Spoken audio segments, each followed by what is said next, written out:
জগদীশ চন্দ্র বাসুনিয়া কোচবিহার তৃণমূলের দখলে এগিয়ে রয়েছেন, ভোটের ব্যবধান 20,000।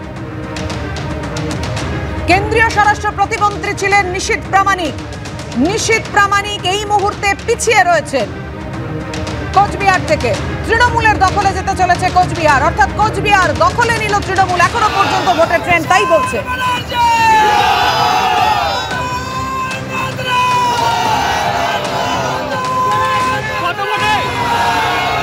কোচবিহারে আপনারা জয়ের উচ্ছ্বাস, তৃণমূল কর্মী সমর্থকদের জয়ের উচ্ছ্বাস দেখতে পাচ্ছেন।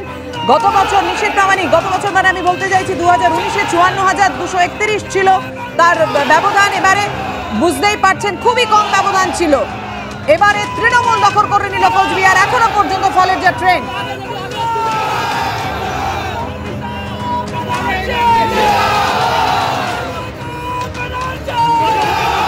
2021-এর বিধানসভা ভোটের পর 2024-এর লোকসভা নির্বাচনেও গেরুয়া নয়, বাংলায় উঠল সবুজ ঝড়। অভিষেক বন্দ্যোপাধ্যায় এমনটাই বলেছিলেন।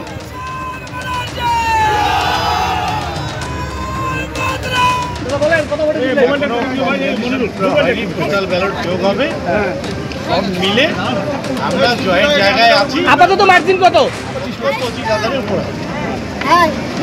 জয়ের ব্যাপারে একদম আত্মবিশ্বাসী, একদম 100%।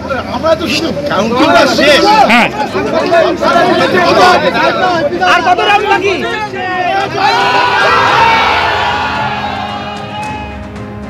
ডায়মন্ড হারবার অভিষেক বন্দ্যোপাধ্যায়ের গড় 6,93,420 ভোটে এগিয়ে রয়েছেন অভিষেক বন্দ্যোপাধ্যায়।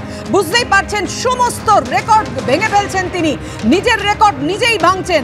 6,93,420 ভোটে এগিয়ে রয়েছেন অভিষেক বন্দ্যোপাধ্যায়।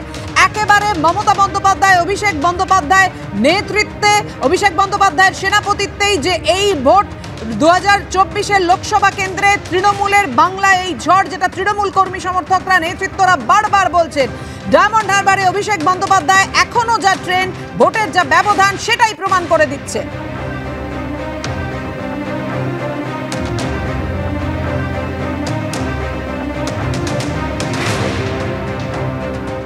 চতুর্দিকে বাংলায় যখন সবুজ ঝড় আর কর্মী সমর্থকদের উচ্ছ্বাসের ছবি, এই মুহূর্তে কৃষ্ণনগরের ছবি রাখবো আপনাদের সামনে। বাঁধ ভাঙা উচ্ছ্বাস, কর্মী সমর্থকদের উন্মাদনা মহুয়া মৈত্রকে ঘিরে। এগিয়ে রয়েছেন মহুয়া মৈত্র।